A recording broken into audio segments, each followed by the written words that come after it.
Olá pessoal, na nossa aula de hoje a gente vai ver como criar um vetor, passar esse vetor de inteiros para uma função e essa função tem que retornar para a gente a média dos elementos. O que a gente tem de diferente aqui das outras aplicações que a gente já fez é que durante o processo de soma ali, a divisão pela quantidade de elementos ali, como são dados inteiros, a gente tem que tomar um cuidado ali para que ele retorne ali um valor de ponto flutuante para a gente. Então, só relembrando aqui o que a gente fez anteriormente, a gente já viu como criar um vetor aqui. Por exemplo, a gente está criando uma variável n, lendo essa variável n que vai ser o tamanho do nosso vetor e depois instanciando o nosso vetor. E aí, para a gente poder receber dados para o nosso vetor, ao invés da gente ler diretamente aqui ou gerar diretamente dentro do nosso código, a gente está utilizando as funções que estão dentro da biblioteca que a gente criou. Então, lembrando, a gente criou a biblioteca na aula passada. Para a gente utilizar ela, a gente vai importar da using do namespace, né? Então, a gente vem aqui, dá o using aqui na minha biblioteca, e para chamar as funções eu coloco o nome da classe, ponto, o nome do método. Então, você coloca em biblioteca.geraVetor, ele vai referenciar aqui o geraVetor que está dentro da nossa classe biblioteca, que faz parte aqui do namespace aqui do minha biblioteca que a gente deu o using. Então, só para a gente poder não misturar aqui, né, vamos criar uma nova aplicação aqui.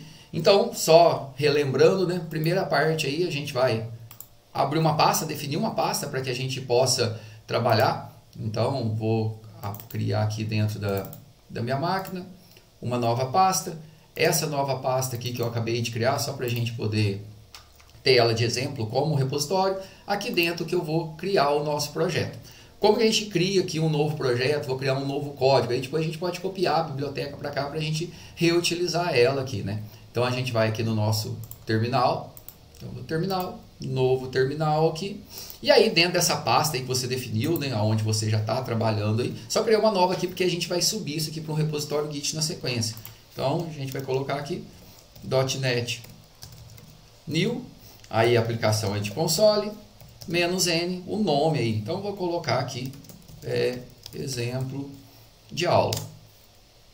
E a gente já criou a minha aplicação aqui, né? Então a gente já tem a estrutura exemplo de aula. Por padrão ele cria aqui o program.cs e a gente vai criar aquela estrutura que a gente já tem. Só para a gente poder facilitar a nossa vida, aí o que a gente vai fazer? A gente pode copiar aqui a nossa biblioteca e trazer ela também aqui para essa aplicação que a gente está trabalhando. Então como que a gente faz isso aí? Eu posso vir aqui, ó, onde está a minha biblioteca, dar um Ctrl C. Se você clicar com o botão direito e mandar abrir aqui no File Explorer, no explorador de arquivos, ó, também eu consigo ver aqui o meu arquivo aqui, ó, tá vendo? Biblioteca.cs. Se eu der um Ctrl C aqui e aqui dentro da minha nova aplicação que eu tô, dar um Ctrl V aqui, ele vai colar aqui e aqui eu tenho a minha biblioteca aqui dentro do meu projeto. Ah, ele ficou fora da pasta, ó. Deixa eu arrastar ele para ficar dentro aqui do diretório exemplo de aula. Vou mover aqui. E aí eu já trouxe aqui, nesse caso, a biblioteca que a gente já tinha criado. Ó, ela está aqui também. Ó. Eu não apaguei ela de lá, só fiz uma cópia. Se eu acessar aqui, ó, o meu diretório, aqui, exemplo aula, mandar listar, ó, aqui dentro agora eu tenho a minha biblioteca e eu tenho o meu program.cs. E aí eu posso utilizar todos os métodos que estão lá dentro. Então, todas as funções. Então, primeiro aí a gente vai dar um using system e vamos dar um using minha biblioteca. Então a gente pode reutilizar. Logicamente eu preciso ter acesso ao arquivo onde que está a minha biblioteca, mas a gente pode reutilizar. Ah, mas eu preciso sempre acesso ao arquivo? Eu poderia colocar isso remoto e conseguir importar de forma remota também. E aí a gente só vai criar aí. Então vou colocar classe program. Opa, não é método. Nossa classe program. E aí vamos colocar aí static void main, que é o nosso método principal. E aqui a gente vai fazer o quê? Uma vez que a gente quer ler dados de um vetor, a gente vai estar trabalhando com vetores inteiros aí, e eu quero pegar esse vetor, passar comparando para a função vai somar, calcular a média e retornar a média desses valores que estão dentro do vetor. Considerando que esse processo aí a gente já fez anteriormente, ó, então se a gente observar aqui, ó, a gente já fez isso dentro aqui do nosso programa anterior aqui que a gente estava trabalhando, ó, dentro aqui do exercício 2 aqui. Então, ler o n, perguntar o tamanho do vetor, instanciar o vetor e gerar e mostrar o vetor, isso aqui é padrão, tá vendo? Então, vou copiar aqui, só para adiantar a nossa vida aqui. Vou colocar aqui dentro do main também, nosso. Então, o que a gente já tem dentro do main que a gente já tinha feito? Ó? Declarando uma variável n, que vai ser o tamanho do vetor. A gente lendo aqui essa variável específica. Deixa eu diminuir o tamanho da tela aqui. Lendo essa variável. Depois, a gente está declarando, instanciando um vetor. Só que ele vai ser desse tamanho de n. Então, se eu colocar 10, vai ser de 10 e assim por diante. E a nossa biblioteca vai gerar e vai mostrar. Então, se a gente quiser ver isso aqui já funcionando, ó, é só a gente dar um .NET Run aqui. Então, a gente vai conseguir ver a nossa aplicação já funcionando. Ó. O que por enquanto aqui, né, ele só está executando os métodos que estão definidos aqui. Então, perguntando qual que é o tamanho do vetor, se eu colocar 5 aqui, gerou um vetor de 5 valores aqui e apresentou. Só isso. Então, quem fez, executou, gera e o mostrar aqui. Como a gente vai ter que fazer isso de forma recorrente em algumas aplicações, aí, em alguns exercícios, é mais fácil a gente reutilizar essa parte do código. E aí agora qual que é o objetivo? A gente pegar esse vetor aqui, passar como parâmetro para a função. A nossa função aqui, ela vai ter que retornar para a gente a média dos valores.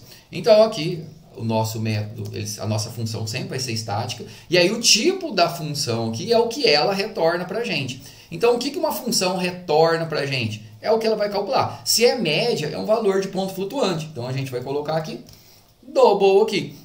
E aí o nome da função, né? Então vou colocar aqui média de valores do vetor, ou média dos dados que a gente tem no vetor, né? E o que a gente vai receber como parâmetro? Então eu vou receber como parâmetro um vetor do tipo inteiro, então int, para me falar que é um vetor abre e fecha colchetes, e o nome do vetor. Então eu posso chamar aqui de vetor, que está o mesmo nome da variável aqui, ou eu posso chamar aqui de meu vetor, ou eu posso chamar de array. Vou colocar como exemplo aqui array, só para ficar diferente aqui. Pode ser igual, pode ser diferente, não tem problema nenhum.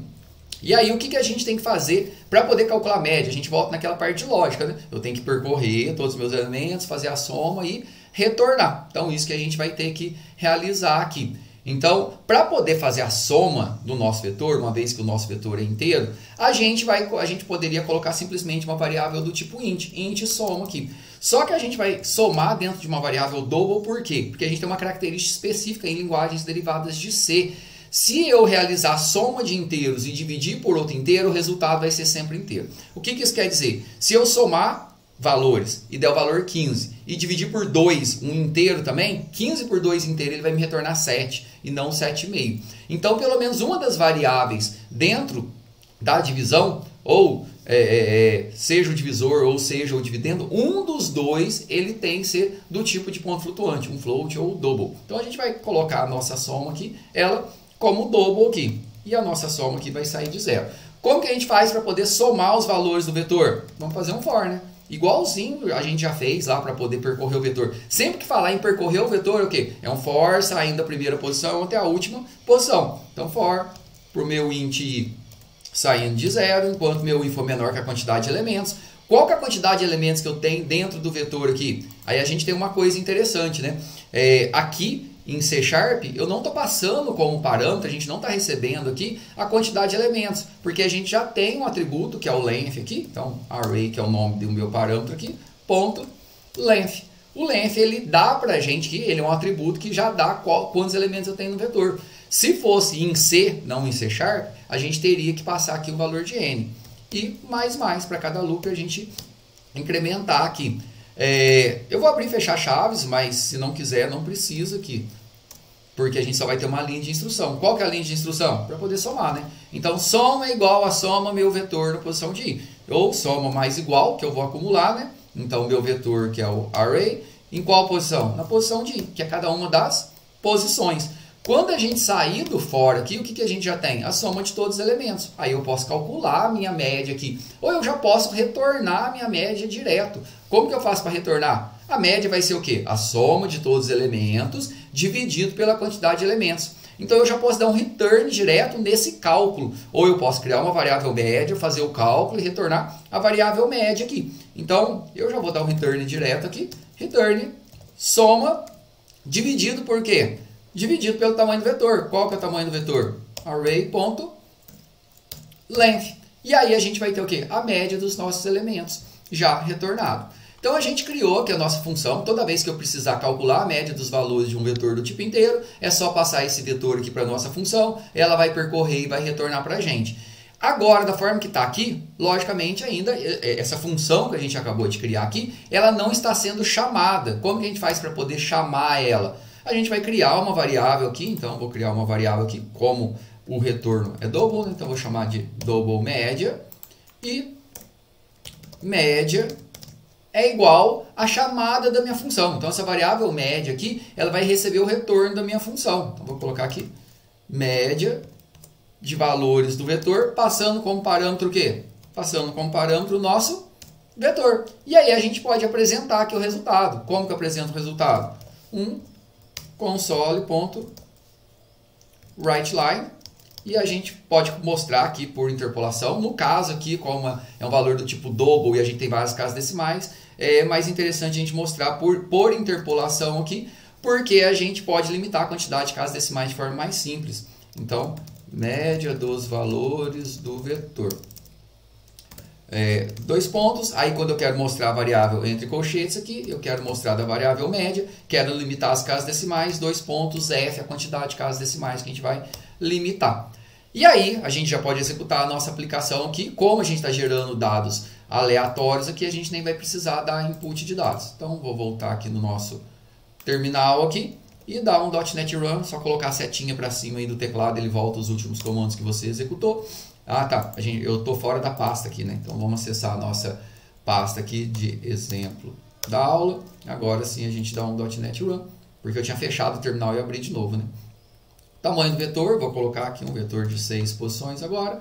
Ó, nosso vetor realizou a soma de todos os valores, aí você pode colocar ao invés de gerar vetor, digitar valores e conferir aí, mas está certo aí o cálculo. E a média dos valores do vetor, 36,33. Então a quantidade de casas decimais aqui, ela está limitada nesse ponto. O que tem diferente aqui? Se a gente tivesse criado aqui o retorno aqui como inteiro, ou mesmo que eu tivesse criado o retorno como double, mas se essa variável nossa for inteira aqui, que a gente pode até pegar e testar, ó, ele vai somar normal, só que na hora que a gente for dividir aqui, ele não deve retornar aí da forma que a gente espera, que é o quê? Que é separado por a quantidade de casas decimais corretas. Então a gente pode executar aqui para a gente poder visualizar. Ó, se eu der aqui um .NET Run, colocar o tamanho do vetor, por exemplo, de 5, ó, sempre no meu cálculo, sempre ele vai retornar o quê? Tem as casas decimais, mas só que ele não faz o cálculo, ele vai retornar aqui, ó, 39, que é um valor sem as casas decimais. Se eu rodar de novo aqui e colocar outro tamanho do vetor, 49, ele não retorna as casas decimais. Por quê? Porque se eu somei inteiro e dividir um inteiro por inteiro, o retorno vai ser inteiro. Embora eu retorne o valor inteiro com as casas decimais, porque é o double, mas ele não vai mostrar para a gente as casas decimais de forma correta. Por isso que a gente tem que criar aqui uma das variáveis do cálculo que a gente está fazendo aqui, no caso da divisão, ela tem que ser do tipo de ponto decimal, né? Ou do tipo double ou do tipo float. Se a gente executar aqui de novo, agora sim a gente tem aqui o nosso cálculo feito corretamente. Agora a próxima etapa aqui, a gente vai ver como pegar esse código e subir para um repositório dentro do Git.